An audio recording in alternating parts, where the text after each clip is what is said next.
Hi friends, welcome to my channel. ఈరోజు మీకు tasty and soft రవ్వ లడ్డు ఎలా ప్రిపేర్ చేయాలో ఈ వీడియోలో చూద్దాం. ఈ రెసిపీ కొత్తగా ట్రై చేసే వాళ్ళకు కూడా చాలా ఈజీ అండి. సో లేట్ చేయకుండా టాపిక్లోకి వెళ్దాం. సో స్టవ్ ఆన్ చేసి ఒక ప్యాన్ పెట్టుకొని 2 టేబుల్ స్పూన్ల గీని యాడ్ చేయండి. యాడ్ చేశాక అండ్ మనం డ్రై ఫ్రూట్స్ బాదం పప్పు జీడిపప్పును వేసి గోల్డెన్ బ్రౌన్ షేడ్ వచ్చేంత వరకు ఫ్రై చేసుకోండి.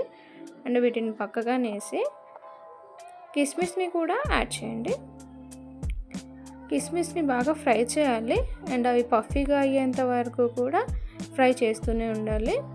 పఫీ అయ్యాక వీటన్నిటిని ఒక బౌల్లోకి తీసేసుకొని పక్కన పెట్టుకోవాలి. అండ్ అందులోనే ఇంకో 2 టేబుల్ స్పూన్ల గీని యాడ్ చేసి 3 కప్పుల బొంబాయి రవ్వని యాడ్ చేయాలి. అండ్ ఈ రవ్వని మధ్య మధ్యలో కలుపుతూనే ఉండాలండి కంటిన్యూస్గా, లేదంటే అడుగంటిపోతుంది. అండ్ లైట్గా ఫ్రై అయ్యాక 1.5 కప్పు డ్రై కోకోనట్ పౌడర్ని యాడ్ చేస్తున్నాను. ఈ పౌడరు రవ్వలో మిక్స్ అయ్యి మంచి ఫ్లేవర్ అనేది మనకు వస్తుందండి.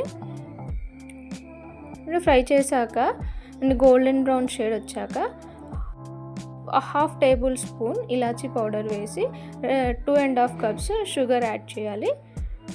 ఒక 5 మినిట్స్ బాగా ఫ్రై చేయాలండి.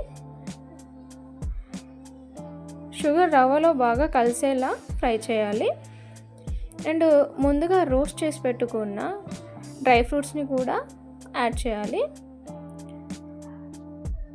సో అయిపోయిందండి. ఈ మిశ్రమాన్ని ఇంకా స్టవ్ ఆపేసి పక్కకు పెట్టుకోండి. ఒక 10 మినిట్స్ చల్లార్చుకున్నాక ఒక బౌల్లోకి తీసేసుకోండి. ఇది బాగా వేడిగా ఉంటే లడ్లు కట్టుకోవండి, లైట్గా వేడిగా ఉండాలి. చల్లారాక 1 కప్పు పాలను తీసుకుంటున్నాను. దీనికి నేను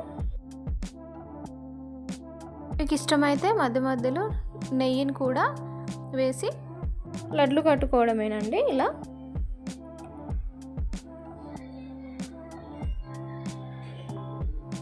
సో మధ్య మధ్యలో పాలను కలుపుకుంటూ మిగతా లడ్లన్నీ కూడా కట్టుకోవాలండి.